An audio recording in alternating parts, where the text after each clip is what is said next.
شمسی سال کے اعتبار سے رات کے 12 بجتے ہی 2026 ہماری زندگی میں داخل ہو جاتا ہے۔ میرے عزیزوں، خاص طور پر آج کی جو محفل ہم منعقد کرتے آئے، جس کو 31st نائٹ کے نام سے آپ لوگ پہچانتے ہیں، دنیا خرافات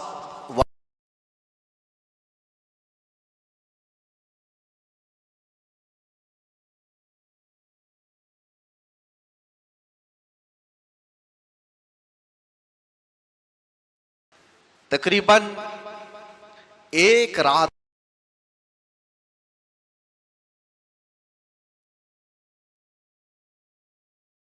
بڑے شہروں کی 4 یا 5 شہروں کی ایک بات بتاؤں تو 1500 سے 1700 کروڑ کی شراب صرف ایک رات میں پی گئی تھی۔ اس سے زیادہ بھی آنکڑے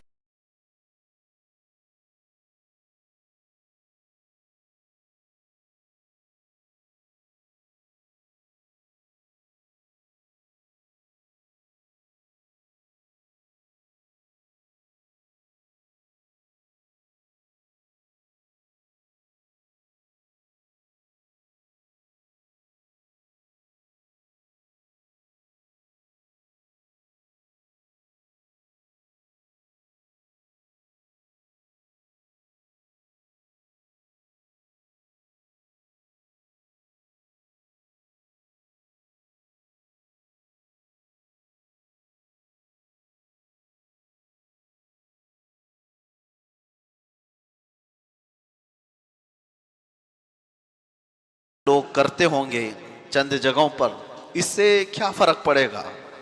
میرے عزیزوں، کبھی بھی اس بات کی طرف نہیں جانا کہ کیا فرق پڑتا ہے۔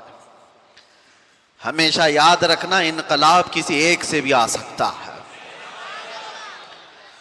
بہت زیادہ تعداد کی ضرورت نہیں ہوتی، کبھی چھوٹا سا وقت بہت بڑا انقلاب لاتا ہے۔ تو ہم مایوس نہیں ہوتے۔ میں نے کافی سال پہلے ایک حکایت پڑھی تھی جس میں ایک بندے کے بارے میں مشہور تھا، وہ جتنا کماتا تھا شراب کے لیے استعمال کرتا تھا، پیسے پورے شراب کے لیے استعمال کرتا تھا، اور اس کے بعد یا تو پھر کسی طوائف کے گھر پر، یہ اس کا کام تھا۔ لیکن جانتے ہو، انتقال ہوا تو وقت کے جو بڑے قطب تھے انہوں نے اس کا جنازہ پڑھایا۔ حیرت کی بات ہے۔ اور انہوں نے دعا کی، کہا دنیا جانتی تھی یہ شراب اپنے پیسوں سے خریدتا تھا، طوائف کے اڈوں پر جاتا تھا، اور اس کے لیے اتنے بڑے بزرگ نے دعا کی۔ ان سے لوگوں نے آ کر کے سوال کیا، کیا آپ جانتے ہیں اس شخص کو؟ لوگوں میں وہ مشہور ہے ساری چیزیں۔ تو انہوں نے کہا ہاں میں بہت اچھی طرح سے جانتا ہوں، جبھی نماز میں نے پڑھائی۔ کہا جا کر کے پوچھو، اس کی زندگی کا راز اس کی بیوی جانتی ہے، اس کی خاتون سے پوچھ لینا۔ اس کی بیوی سے لوگ جو ذمہ دار لوگ تھے آ کر کے پوچھتے ہیں کہ تیرا شوہر کیسا تھا؟ دنیا میں تو مشہور ہے وہ شرابی تھا اور طوائف کے اڈوں پر جاتا تھا۔ اس نے کہا یہ غلط فہمی ہے، تم نے اس کا ظاہر دیکھا، میرے شوہر نے زندگی بھر ایک قطرہ بھی شراب کو زبان سے نہیں لگایا۔ کہا یہ تو سارے لوگوں نے آنکھوں سے دیکھا ہے اس کو، اور پھر وہ بازار میں بھی جاتا تھا، اس کا کیا ہے؟ اس خاتون نے کہا میں اپنے شوہر کو اچھی طرح سے جانتی ہوں، زندگی بھر کبھی اس کی تہجد نہیں چھوٹی، لیکن جو معاملات تم جان رہے ہو میں اس کی تفصیل بتاتی ہوں۔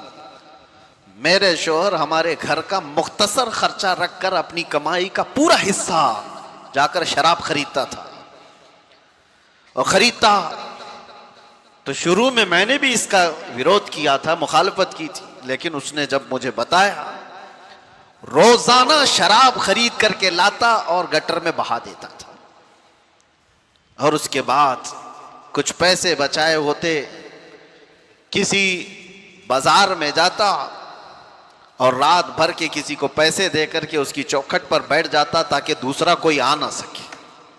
نہ کبھی وہ کسی طوائف کو ہاتھ لگایا نہ گھر گیا. اس سے جب یہ پوچھا جاتا تو کہتا میری طاقت میں جتنا ہے اتنا تو میں گناہ کم کر سکوں, دنیا سے برائیوں کو میں کم تو کر سکتا ہوں جی. میں پوری شراب نہیں بہا سکتا, جتنی میری طاقت میں ہے اتنی تو میں اس لیے بہاتا ہوں کہ شراب بننے سے تو میں روک نہیں پاؤں گا, لیکن بن گئی ہے تو پینے سے کچھ لوگوں کو روک سکتا ہوں. میں بہا دیتا, اتنی شراب تو کسی کے حلق میں نہیں جائے گی, یا کوئی اور دوسرا زنا کے اڈے پر نہیں جائے گا جتنی رات میں نے وہاں پر پہرا دیا ہے. اپنے اپنے خیالات سے اس کی خاتون سے لوگوں نے پوچھا کہ اس سے ہوا کیا؟ نہ شراب ختم ہوئی نہ اڈے ختم ہوئے. کہا ایک بات یاد رکھو, ہر انسان کو اللہ نے اس کی زندگی کے استطاعت کے مطابق عمل کا حکم دیا ہے, پوری دنیا کا نہیں. جتنی طاقت ہے, جتنی اس کی حیثیت ہے, اتنا عمل کا حکم دیا. اس نے اپنی طاقت کے مطابق عمل کیا اور دنیا میں ہی تم نے دیکھ لیا کہ اس کے جنازے پر وقت کا قطب نماز کے لیے آیا. سبحان اللہ. آخرت میں جو اس کی عزت ہوگی وہ اللہ کے ہاں ہے. میں یہ سمجھتا ہوں میرے عزیزوں, ہوں گے ہزاروں عیاشی کے اڈے, ان میں ایک ذکر کی محفل بھی ہمارے لیے جلا بخشنے کے لیے کافی ہے. بے شک بے شک. اتنا تو ہے کہ یہ وہ حسین نوجوان ہیں جن کو آج راتیں اپنی طرف بلا رہی ہوں گی. بہت سارے پٹاخے اڑانے والے آج کی رات عیش و عشرت میں گزارنے والے, ان کے بھی دوست و احباب ہوں گے, لیکن کرم اس رب ذوالجلال کا, تمہیں اس نے بازاروں کی زینت بننے کی بجائے اپنے گھر کا مہمان بنا رکھا ہے. سبحان اللہ. اور رات کے وقت جب کبھی کوئی اپنے گھر بلاتا ہے نا تو وہ کوئی خاص ہی ہوتا ہے. رات کے وقت جب کوئی اپنے گھر میں بلاتا ہے تو خاص لوگوں کو بلایا جاتا ہے. ہر کسی کو رات کے وقت کون بلاتا ہے؟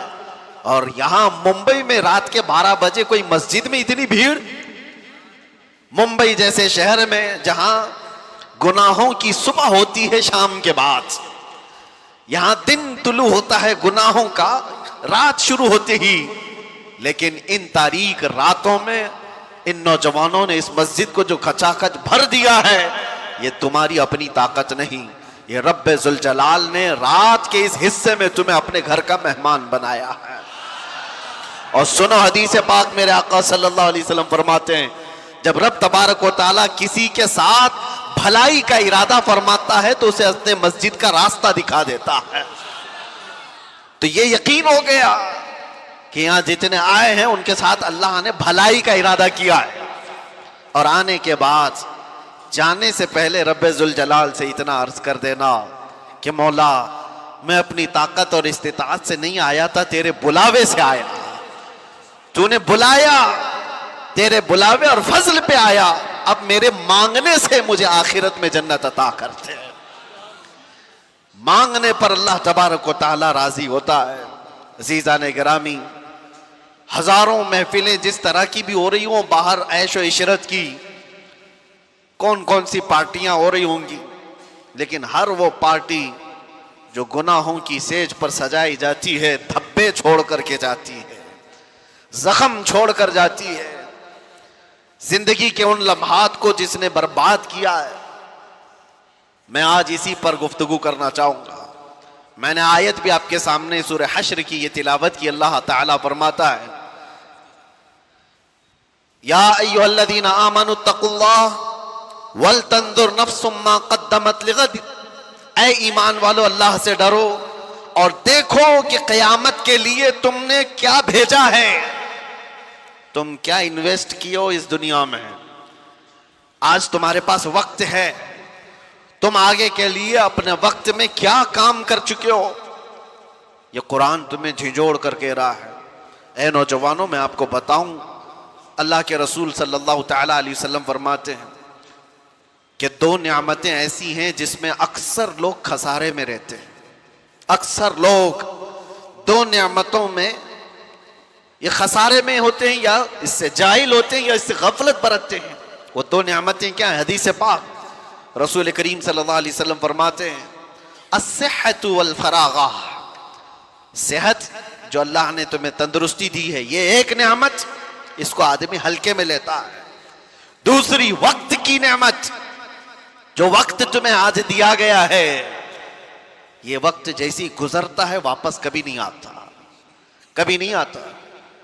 حضرت انس بن مالک رضی اللہ تعالیٰ عنہ سے ایک حدیث ہے، اللہ کے رسول صلی اللہ تعالیٰ علیہ وسلم ارشاد فرماتے ہیں لیس من یوم یأتی علی ابن آدم، کوئی دن ایسا نہیں کہ انسان پر جب دن آتا ہے، دن شروع ہوتا ہے، الا وینادی بہ، مگر یہ کہ اس کو روز پکارتا ہے، دن جیسے ہی شروع ہوا انسان سے کہتا ہے اے بنی آدم، اے بنی آدم میں نیا دن ہوں تیرے لیے، انی خلق جدید، میں نیا دن ہوں تیرے لیے، اور تو آج جو کچھ بھی کرے گا قیامت کے دن میں تیری گواہی دینے والا ہوں۔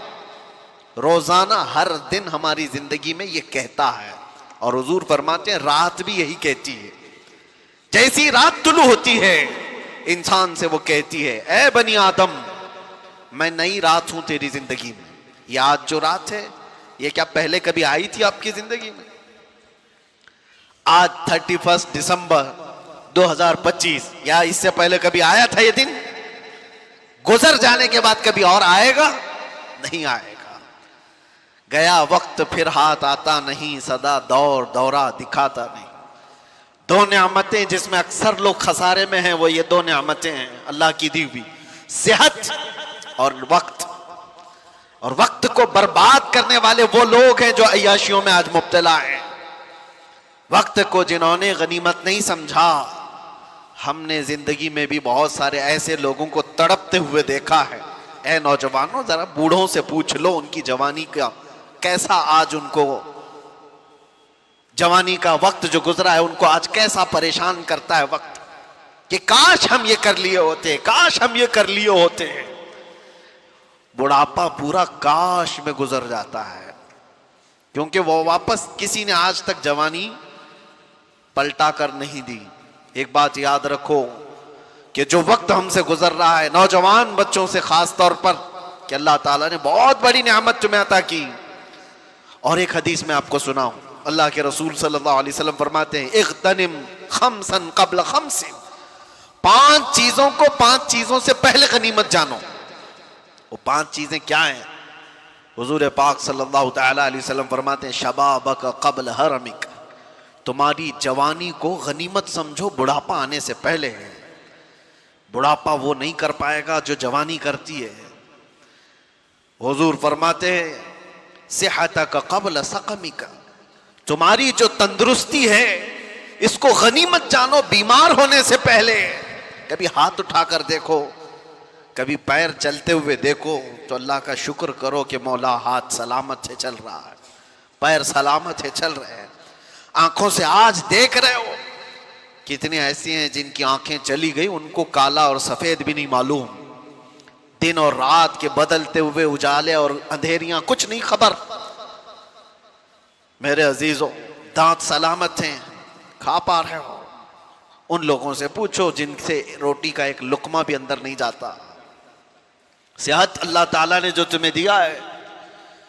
میں کینسر ہاسپٹل وزٹ کیا کرتا تھا اپنے نوجوانوں کے ساتھ، ہر سال میلاد مصطفیٰ صلی اللہ علیہ وسلم کے موقع پر۔ ایک بار ایک مریض کو میں دیکھ رہا تھا جو کینسر میں مبتلا ہے، کبھی آپ بھی جا کر ان کو دیکھنا، کئی قسم کے ناسور ان کے جسم کو تباہ کر چکے ہیں، کیمو کرواتے ہوئے لوگ، تڑپتے ہوئے لوگ جسموں کے لیے۔ ایک مریض آج بھی مجھے یاد آتا ہے، گردن میں کوئی پھوڑی ہوئی تھی کینسر کی، جس کی وجہ سے تکیا پورا خون سے بھر جاتا تھا، اور اس کو کئی مرتبہ آپریشن کیا گیا پھر واپس۔ لیکن مسئلہ یہ ہے کہ وہ بڑی عمر کا نہیں تھا، 40 سے 42 سال کا تھا۔ اس کی ایک بات مجھے یاد آتی، جاتے ہی رونے لگا. سارے لوگ روتے ہیں بیماریوں میں, کہتے دعا کیجئے اس سے نجات مل جائے. دعا تو کرتے ہیں. میں اس لیے کہہ رہا ہوں میرے عزیزوں, وہاں جانے کی ایک وجہ یہ نہیں کہ فروٹ بانٹ کر کے فوٹو لینے کے لیے, اس لیے جاؤ کہ تمہیں تمہاری صحت کا اندازہ ہو جائے, اللہ کا شکر کرنے کا تمہیں احساس پیدا ہو جائے. اس کی جگہ میں تو نہیں لیتا ہوں, میرا تو جسم سلامت ہے. اور اس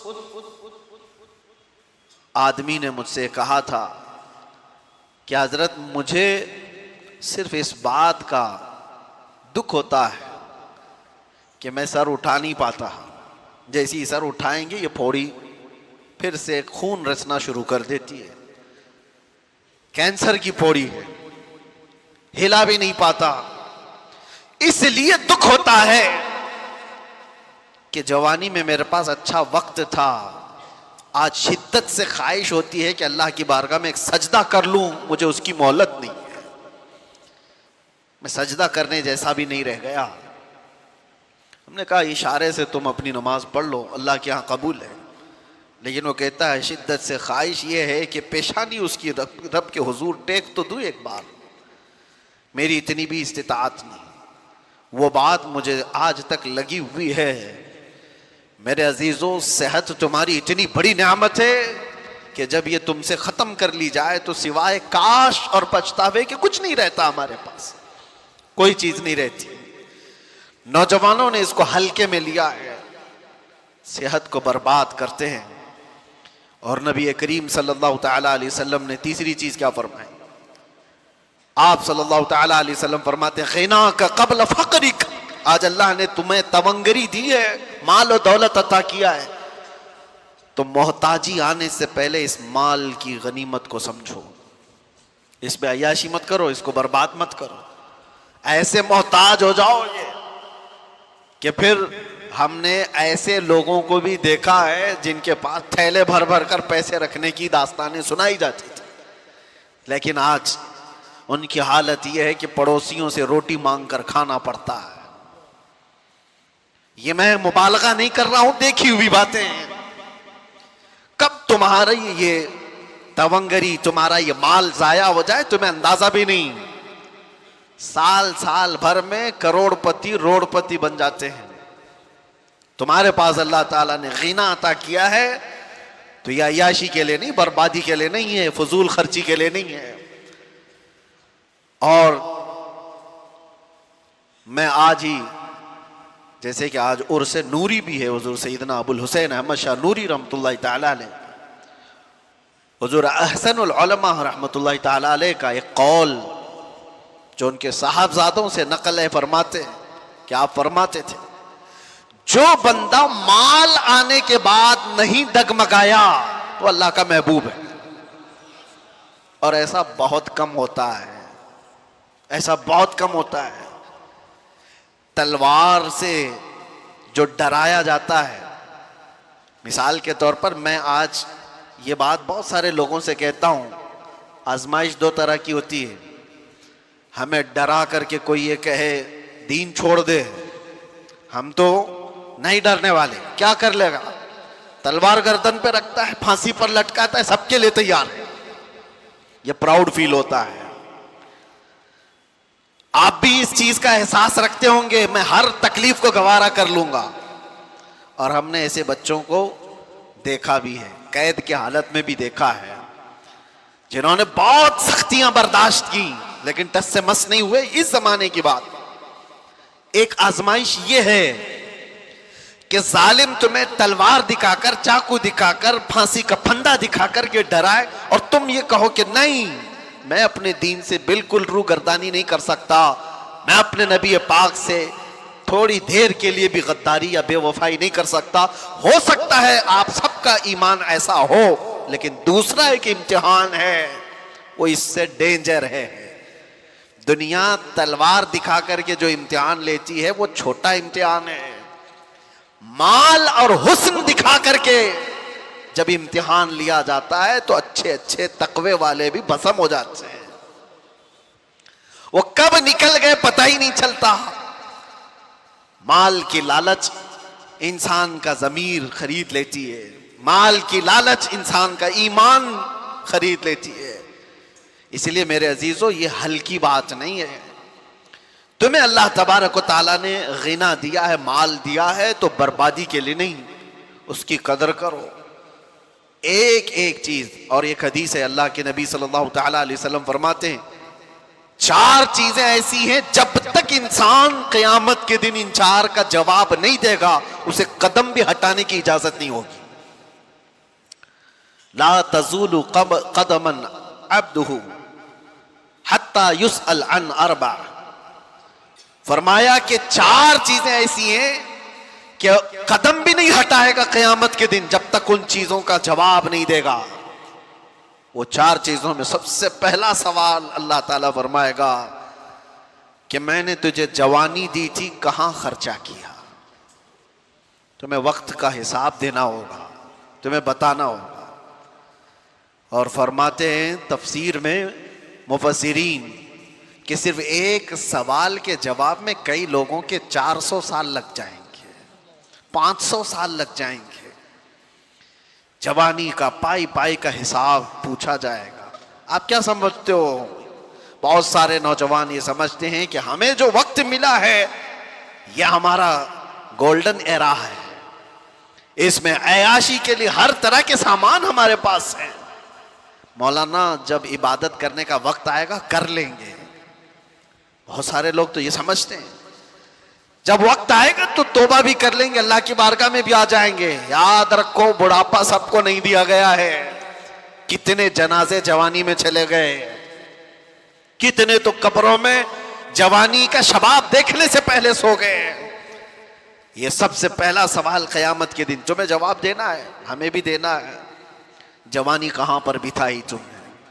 کیا تم یہ جواب دو گے قیامت کے دن کہ رات بھر فیس بک پر چیٹنگ کرتے ہوئے گزارتا تھا، پب جی کھیلتے ہوئے گزارتے تھے، انٹرنیٹ کی وادیوں میں بھٹکتے ہوئے گزارتے تھے؟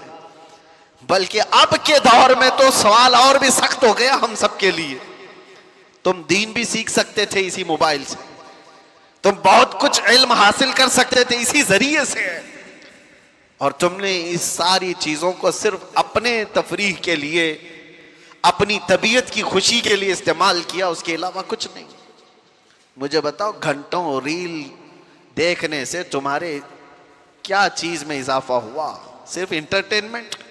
اور زندگی اگر انٹرٹینمنٹ کے لیے کسی نے سمجھا ہے تو سب سے زیادہ خسارے میں ہے۔ اور اسی کو قرآن پاک ارشاد فرماتا ہے والعصر ان الانسان لفی خسر، زمانے کی قسم انسان بڑے خسارے میں ہے۔ اس آیت کی تشریح بہت ہو چکی ہے، مفسرین نے اتنی تفسیر کی ہے کہ زمانے کی قسم اللہ تعالیٰ فرماتا ہے کہ انسان خسارے میں، وہ انسان خسارے میں ہے جس نے زمانے کو نہیں پہچانا، یہ وقت کی قدر نہیں کیا۔ ایک بات میں آپ کو بتاؤں، بہت بڑے محدث جلیل ہیں علامہ ابن جوزی رحمۃ اللہ تعالی، فرماتے میں اپنی ان 2 انگلیوں سے 2000 جلدوں کی کتابیں لکھ چکا، کتنی 2000 جلدیں کتابیں لکھ چکا، 1,00,000 لوگ ان کے ہاتھ پر اسلام قبول کر چکے، اور کئی لاکھ لوگ ان کی باتوں پر توبہ کر چکے۔ وہ ابن جوزی کے بارے میں ان کے نواسے ہیں امام ذہبی، وہ فرماتے ہیں کہ ابن جوزی کا حال یہ تھا کہ میں نے ان کو پوری زندگی میں جمعہ اور جماعت کے علاوہ باہر نکلتے نہیں دیکھا۔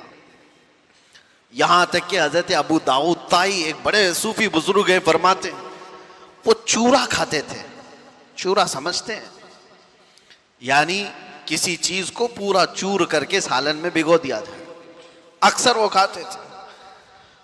تو ان سے پوچھا گیا آپ ہر دن یہ چورا کیوں کھاتے ہیں؟ توجہ، امام ابن داؤد طائی فرماتے ہیں اس لیے کہ روٹی کھانے میں جتنا وقت لگتا ہے اتنے وقت میں چورا کھا کر 40 آیتیں پڑھ لیتا ہوں، میں وقت بچاتا ہوں۔ وہ لوگ روٹی میں وقت بچانے والے لوگ تھے۔ میاں روٹی کھانے میں کون سا زیادہ وقت لگتا ہے آپ تو اس کو تعجب سے سمجھیں گے، لیکن وہ صوفیہ تھے، اتنا وقت بھی ضائع نہ ہو۔ ایک بزرگ ہیں اپنے مریدین کے ساتھ بیٹھے ہوئے تھے، اچانک وضو کی حاجت ہوئی، بہت قریب ہی وضو کا انتظام تھا، لیکن آپ وہیں بیٹھ کر تیمم کرنے لگے۔ تیمم جانتے ہیں، پانی نہ ملے تو اس کے بدلے میں، وضو کے بدلے میں تیمم ہوتا ہے۔ تیمم کیا ہوتا ہے؟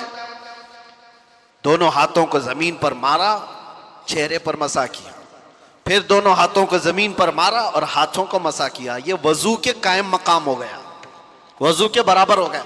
تیمم کہاں کیا جاتا ہے؟ جب پانی نہیں ملتا، اس کی بہت ساری شرطیں ہیں کہ پانی پر وہ قدرت نہیں رکھتا، تو ایسے موقع پر اس کو تیمم کرنے کی اجازت ہے، لیکن پانی ہے تو تیمم نہیں ہوگا، اور اگر پانی مل گیا تو تیمم ٹوٹ بھی گیا۔ اس بزرگ کے بارے میں نے پڑھا، ان کے مریدین نے کہا حضور وضو کا انتظام ہے، آپ یہاں تیمم کر رہے ہیں؟ آپ فرماتے یہاں سے اٹھ کر وہاں جانے تک اگر میری موت ہو گئی تو بے وضو میں دنیا سے نہیں جانا چاہتا، اتنے فاصلے میں اگر میں مر گیا تو میں نہیں چاہتا کہ بے وضو دنیا سے جاؤں، کم از کم تیمم کے ساتھ تو دنیا سے جاؤں۔ یہ ان کی فکریں تھی جو اپنے وقت کا استعمال کیا انہوں نے۔ میرے عزیزوں، نوجوانوں کو آج ہم جو دیکھ رہے ہیں، گھنٹوں گلیوں کے نکڑ پر بیٹھے ہوئے ہیں، انہوں نے اپنی جوانی کے اچھے ایام برباد کیے ہیں۔ کسی سے بھی پوچھا جائے کیا کر رہے ہو؟ ابھی ڈھونڈ رہا ہوں۔ تمہیں پتا ہے ایک وقت کتنا قیمتی ہے تمہارا؟ الوقت کالسیف، وقت تلوار ہے، اگر تم اس کو نہیں کاٹو گے یہ تمہیں کاٹتا چلا جائے گا۔ ابھی یہ جو وقت کی سوئیاں گزر رہی ہیں، آپ کو کیا لگ رہا ہے گھڑی کی ٹک ٹک ٹک ٹک؟ یہ کیا گھڑی کا کھیل ہے؟ نہیں، ہماری زندگی کو کاٹ رہی ہے۔ بچپنے سے جوانی آ گئی، جوانی سے ابھی عنقریب بڑھاپا آ جائے گا، آپ کو اندازہ بھی نہیں ہوگا۔ اور ہم تو اس زمانے میں جی رہے ہیں جہاں کے متعلق میرے آقا صلی اللہ علیہ وسلم نے فرمایا تھا قیامت کے قریب تم دیکھو گے سال مہینوں کی طرح گزریں گے، مہینے ہفتے کی طرح گزریں گے، اور ہفتہ دن کی طرح گزرے گا، اور دن ایسے گزرے گا جیسے کسی بڑی چیز کو آگ لگی اور بجھ گئی۔ کیا یہ دیکھ رہے ہیں کہ نہیں آپ؟ آج سال مہینوں کی طرح گزرتے چلے گئے۔ رمضان ابھی گزارا تھا اور رمضان آنے کے انتظار میں ہے، اور آپ کو پتہ ہے یہی محفل یہاں پر کھڑے ہو کر سال بھر گزر گئے۔ اس طرف تاج المشائخ حضور امین ملت تشریف فرما، تو محفل بھی یاد ہوگی۔ ہمیں تو لگتا ہے کہ وہ چند دنوں پہلے کی محفل ہوگی، لیکن میرے عزیزوں پورے سال کے کاٹے گزرتے ہوئے 365 دن مکمل کر چکے۔ دن اسی طرح سے کاٹتے ہوئے ہماری زندگی کو جا رہے ہیں، اور اچانک وہ دن آئے گا جب ملک الموت تمہارے گھر پر دستک دے چکا ہوگا۔ اور پھر جانتے ہو قیامت کے دن ایک سوال ہوگا، جنہوں نے اپنے دن برباد کیے، وقت ضائع کیے۔ اللہ تعالیٰ قرآن میں فرماتا اولم نعمرکم ما یتذکر فیہ من تذکر وجاءکم النذیر فذوقوا فما للظالمین من نصیر۔ کیا ہم نے تجھ کو عمر نہیں دی تھی، زندگی نہیں دی تھی؟ اتنی زندگی میں نے تم کو نہیں دیا کہ جس میں تو نصیحت حاصل کر سکتا تھا؟ اللہ فرما رہا ہے کیا میں نے تجھے اتنی زندگی نہیں دی کہ جس میں تو سدھر سکتا تھا، اپنے آپ کو سنوار سکتا تھا؟ اور ایسا نہیں کہ تو خود ہی سنور سکتا تھا، وجاءکم النذیر، اور تمہارے پاس تو اللہ کا ڈر سنانے والا رسول بھی آیا تھا، پھر تم نہیں بدلے۔ کیوں؟ اللہ فرماتا ہے فذوقوا فما للظالمین من نصیر، اب جہنم کا عذاب چکھو، اس لیے کہ ظالموں کا یہاں کوئی مددگار نہیں۔ ظالم کس کو کہا ہے؟ کون ہے ظالم؟ جس نے اپنی زندگی کے ساتھ ظلم کیا، اس نے اپنے وقت کو اپنے ہاتھوں برباد کیا، اس سے بڑا ظالم کون ہے؟ ہم اپنے آپ پر جو ظلم کر رہے ہیں میرے عزیزوں، اپنے وقت کا جو ضیاع ہے، یہ بربادی ہے عیاشیوں میں۔ اللہ کی پناہ، ہماری عمریں بھی اس طرح سے گزرتی چلی گئی۔ میں کچھ مشائخ اور کچھ بزرگوں کو جانتا ہوں، آپ کے سامنے میں چند مثالیں رکھ دوں. آپ کو پتہ ہے ہندوستان کی سرزمین پر ایک بہت بڑے بزرگ ہیں سلطان الاولیاء سیدنا سالار مسعود غازی. بہرائچ شریف میں آرام فرمائے. بڑا مقام ہے آپ کا، سرکار غریب نواز سے بھی پہلے کے ہیں. اور مشائخ نے تو یہ کہا ہے کہ ہندوستان کی ولایت ان کے آستانے سے ہو کر چلتی ہے. اولیاء کے سردار ہیں غریب نواز رضی اللہ تعالیٰ عنہ سے بھی تقریباً 200 سال پہلے کے سالار مسعود غازی. یہ بات ان کی میں کیوں کہہ رہا ہوں؟ اتنا بڑا مقام اولیاء کی جماعت میں آپ نے حاصل کر لیا، لیکن جانتے ہو آپ سالار مسعود غازی کی عمر انتقال کے وقت 19 برس کی تھی. وہ صرف 19 سال کے تھے.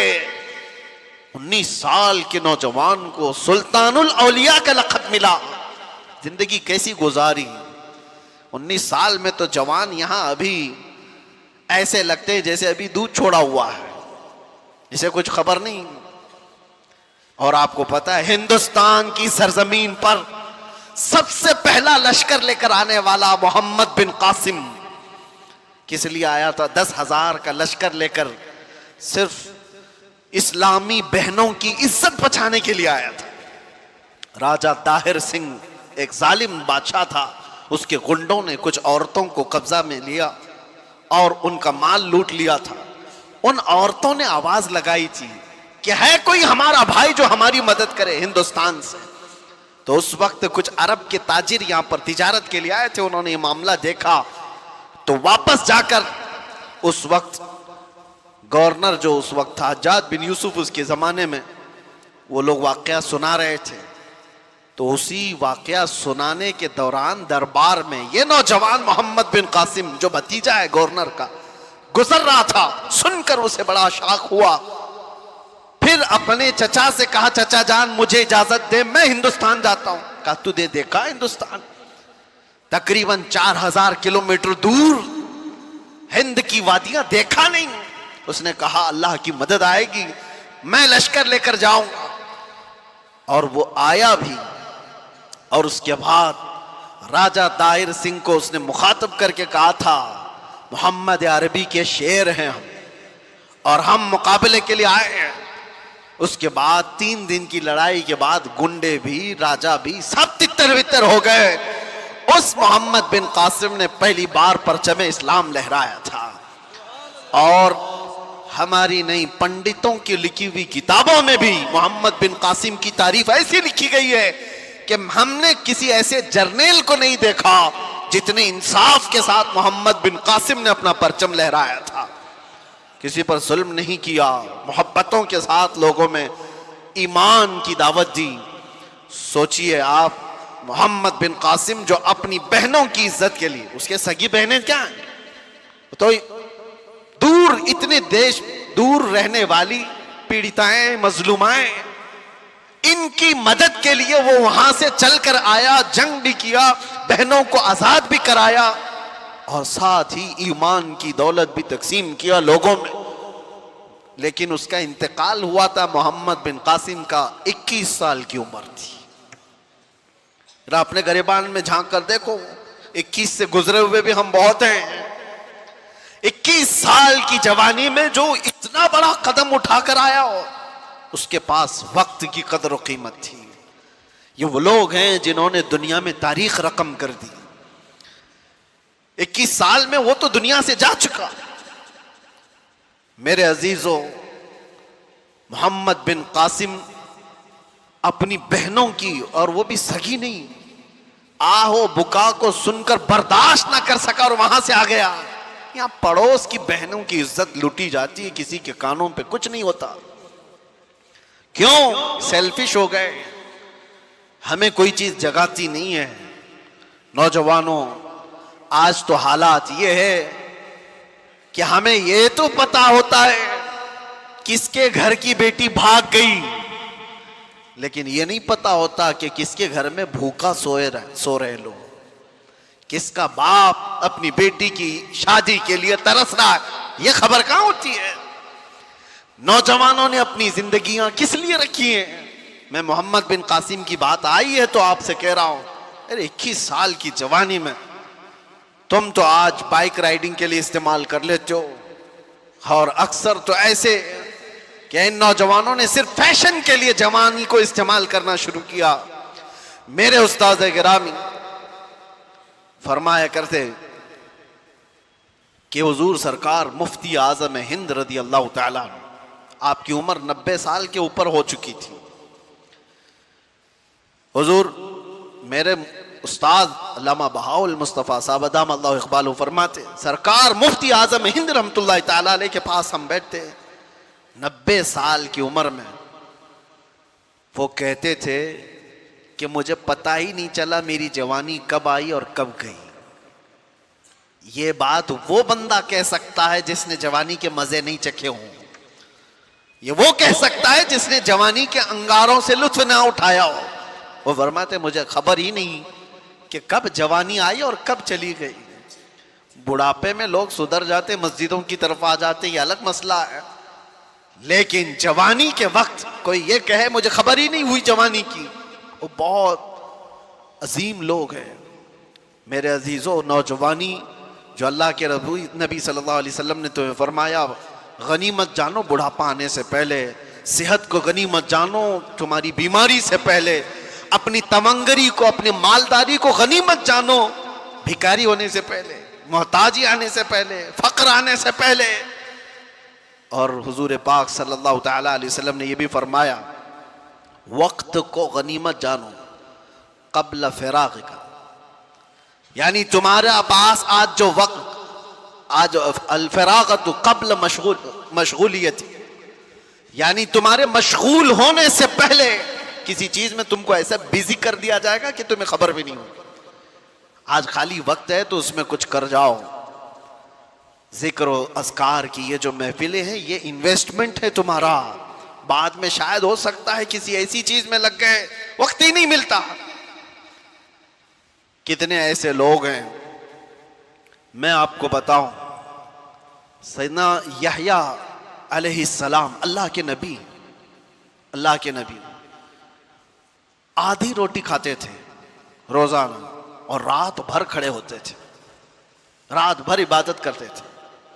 ایک دن آپ کھانا کھا رہے تھے تو آدھی روٹی سے زیادہ پاؤنی روٹی کھا لیا، پوری نہیں، پاؤ اور زیادہ کھا لیا۔ رات کو جب عبادت کے لیے کھڑے ہوئے تو آدھی رات کو آپ کو نیند آنے لگی اور آپ سو گئے۔